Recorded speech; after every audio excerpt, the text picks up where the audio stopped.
fikirlerim döndü qəti. Mən tərsə dönəm bir çətir.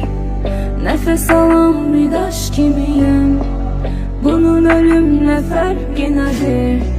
Ürək közdaşdan sənə tərs, özünə kölələr arayan qəfəs.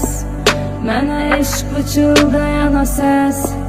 Hanı bəs, hanı bəs, hanı bəs? Ben üzümü gecelere sevgili sanmış, ümitsiz yaralanmış, yüreği köz kimi yanmış. Bir yan bilsen bilirim, kim sevgide sinifte kalmış.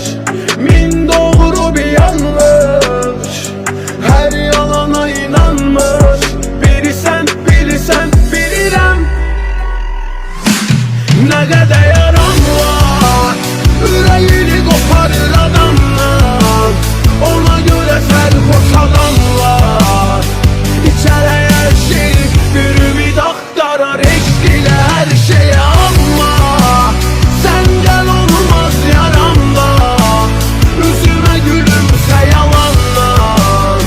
Yazılan her şeyi unutma, tek şeyi sen benim her şeyim. Ama sen gel olmaz yaramda, yüzüme gülümse yalanlar. Yazılan her şeyi unutma, tek şeyi sen benim her şeyimsen. Sərxoş bir adam, qapının önündə biraz şəraba.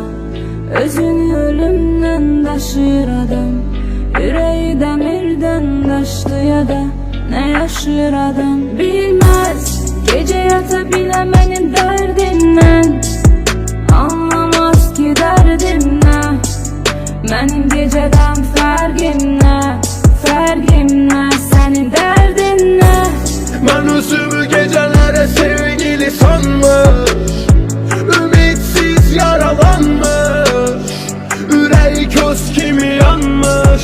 Bir yan bilsen bilirim, kim sevgide sinifte kalmış. Min doğru bir yanlış, her yalana inanmış. Biri sen bilsen bilirim, Nə qədər yaram var, ürəyini qoparır adamlar. Ona görə sərxoş adamlar, İçərək hər şey bir ümid axtarar, eşq ilə hər şeyə. Amma sən gəl olmaz yaramda, üzümə gülümsə yalanlar. Yazılan hər şeyi unutma, tək şeyi sən mənim hər şeyim. Amma sen gel olmaz yaramda, yüzüme gülümse yalanla. Yazılan her şeyi unutma, tek şey sen benim her şeyimsen. yüreğini koparır adamlar, ona göre sarhoş adamlar. İçeri her şey bir ümit aktarar, eşk ile her şeye. Ne kadar yaram var, yüreğimi koparır adamlar. Ona göre sarhoş adamlar, İçeri her şeyi bir ümit aktarar, eşk ile her şeye. Ama sen gel olmaz yaramda, yüzüme gülümse yalanla. Yazılan her şeyi unutma, tek şeyi sen benim her